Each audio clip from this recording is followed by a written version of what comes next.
Welcome to SR news. ఏపీలో వైఎస్ఆర్సీపీ ఇప్పటికే అధికారం కోల్పోయి ఇబ్బందులు పడుతుంది. మరోవైపు వాలంటీర్లు ఏపీ వ్యాప్తంగా అనేక చోట్ల నాయకులపై కేసులు పెడుతున్నారు. అదేవిధంగా ఏపీలో అధికారంలో ఉండగా వైసీపీ నేతలు చేసిన అక్రమాలను కూటమి ప్రభుత్వం బయటకు తీస్తుంది. మరోవైపు వైసీపీ పార్టీ కార్యాలయాల అక్రమ నిర్మాణాలను కూడా అధికారులు కూల్చివేస్తున్నారు. వైసీపీ నేతలు కబ్జా చేసిన భూములను తిరిగి ప్రజలు స్వాధీనం చేసుకుంటున్నారు. అదేవిధంగా వైసీపీ హయాంలో ప్రభుత్వం అండను చూసుకొని అడ్డదారులు తొక్కిన అధికారులను సైతం చంద్రబాబు చుక్కలు చూపిస్తున్నారు. ఇటీవల ఏపీ మాజీ సీఎంపై సైతం గుంటూరు పోలీసులు కేసు నమోదు చేశారు.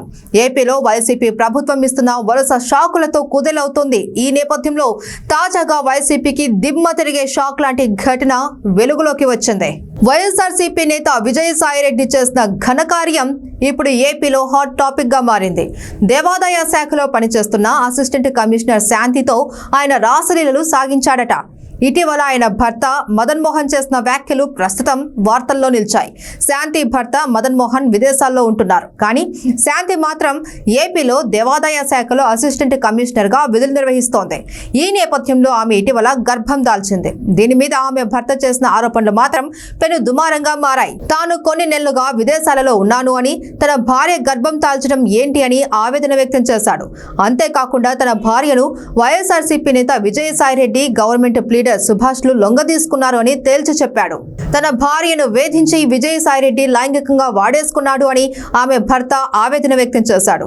తాను విదేశాల్లో ఉండగా తన భార్య గర్భం దాల్చిందని దేవాదాయ శాఖ అసిస్టెంట్ కమిషనర్ శాంతి భర్త దేవాదాయ శాఖ కమిషనర్ కు భర్త మదన్ మోహన్ ఫిర్యాదు చేశాడు.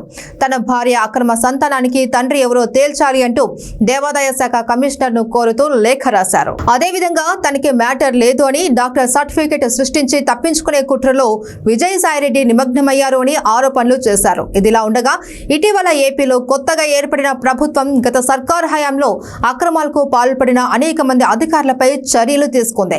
దీనిలో భాగంగానే ఇటీవలే శాంతిని దేవాదాయ శాఖ కమిషనర్ సస్పెండ్ చేసినట్లు తెలుస్తోంది. కాగా ఈ ఘటన మాత్రం ఏపీలో సంచలనంగా మారింది. దీనిపై పూర్తి వివరాలు మాత్రం బయటకు రావాల్సి ఉంది.